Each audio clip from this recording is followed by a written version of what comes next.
Hello everyone. आज हम हिंदी व्याकरण के अंतर्गत बातचीत देखेंगे, क्रिया विशेषण देखेंगे, क्रिया विशेषण के भेद देखेंगे।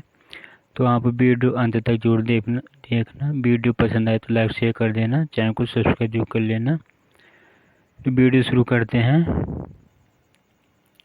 बातचीत क्रिया के जिस रूप परिवर्तन से यह पता चले कि वाक्य में क्रिया के व्यापार का मुख्य विषय कर्ता, कर्म या भाव है, उसे वाच्य कहते हैं।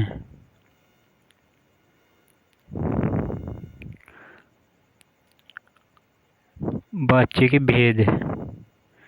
तो वाच्य के 3 भेद होते हैं। कौन कौन से होते हैं? कृतवाच्य, क्रमवाच्य और भाववाच्य होते हैं। वाच्य कितने भेद होते हैं? 3। कर्तृवाच्य देखेंगे। क्रिया के जिस रूप परिवर्तन से वाक्य में कर्ता की प्रधानता स्पष्ट हो, कृतवाच्य कहते हैं। जैसे वह आम खाता है, यहाँ कर्ता प्रधान है।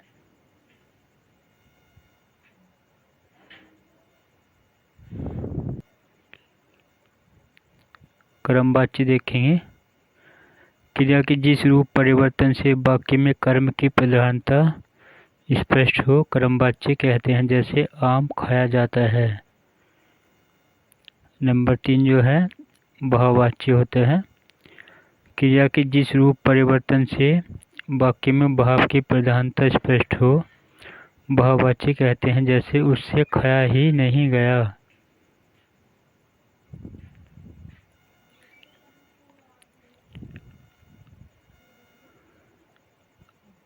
अव्यय देखेंगे। अव्यय देखते हैं। ऐसे शब्द जिसके रूप में लिंग, वचन, पुरुष, कारक इत्यादि में परिवर्तन के बावजूद कोई विकार उत्पन्न नहीं होता, अव्यय कहते हैं। जैसे राम धीरे धीरे जाता है, यहाँ धीरे धीरे अव्यय है। ऐसे शब्दों में किसी भी परिस्थिति में कोई परिवर्तन नहीं होता, इसलिए ये शब्द अविकारी होते हैं।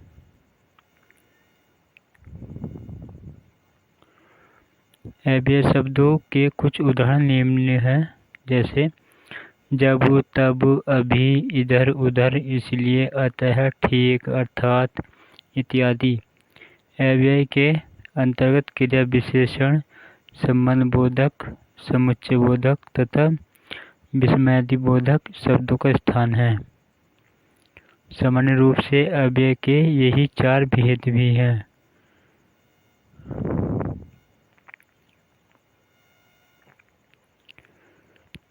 अंग्रेजी की तरह हिंदी में सभी क्रिया विशेषण शब्दों को अव्यय नहीं माना गया है। बहुत से शब्द क्रिया की विशेषता नहीं बताते। कालवाचक अव्यय आज, कल, आगे, पीछे। और स्थानवाचक जो होते हैं यहाँ, वहाँ। दिशावाचक होते हैं इधर, उधर। स्थितिवाचक नीचे, ऊपर इत्यादि क्रिया की विशेषता नहीं बताते।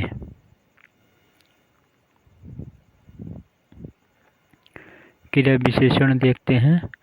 जिस शब्द से क्रिया विशेषण तथा अन्य क्रिया विशेषण शब्दों की विशेषता प्रकट हो, उसे क्रिया विशेषण कहते हैं। जैसे सीता धीरे धीरे आ रही है, श्याम अभी खा रहा है। इन वाक्यों में धीरे धीरे तथा अभी आने तथा खाने की क्रिया की विशेषता बताते हैं। बहुत धीरे चलता है, इस वाक्य में बहुत क्रिया विशेषण है, क्योंकि वह धीरे क्रिया विशेषण की विशेषता बतलाता है। प्रयोग के आधार पर क्रिया विशेषण के 3 भेद हैं। नंबर 1 है साधारण, नंबर 2 है संयोजक तथा 3 है अनुबंध।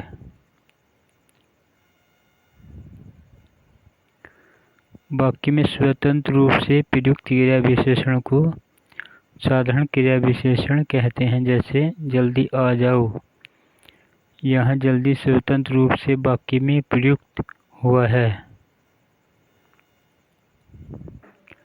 जिन क्रिया विशेषणों का संबंध किसी उपवाक्य से रहता है उन्हें संयोजक क्रिया विशेषण कहा जाता है। जैसे जहाँ अभी महल है वहाँ कभी जंगल था। वाक्य में प्रयुक्त होकर निश्चय अवधारण का बोध कराने वाले क्रिया विशेषण शब्दों को अनुबंध क्रिया विशेषण कहते हैं।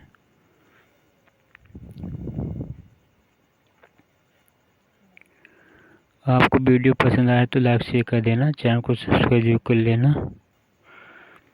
रूप के आधार पर क्रिया विशेषण को 3 भागों में बांटा जाता है। ये हैं मूल, नंबर 2 पर यौगिक तथा तीसरा है स्थानीय। मूल क्रिया विशेषण दूसरे शब्दों के मेल से नहीं बनते, जैसे ठीक, अचानक, नहीं इत्यादि।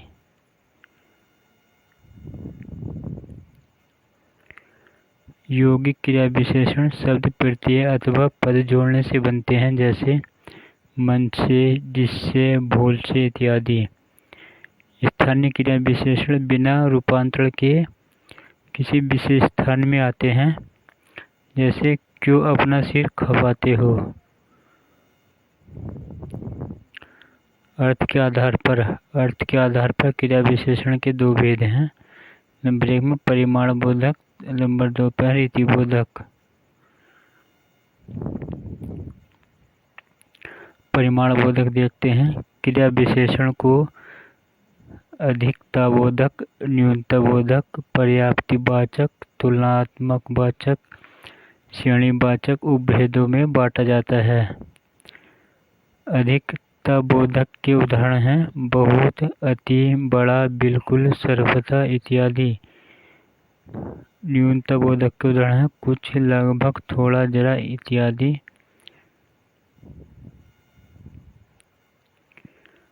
पर्याप्तिवाचक के उदाहरण हैं केवल, बस, बराबर, ठीक इत्यादि।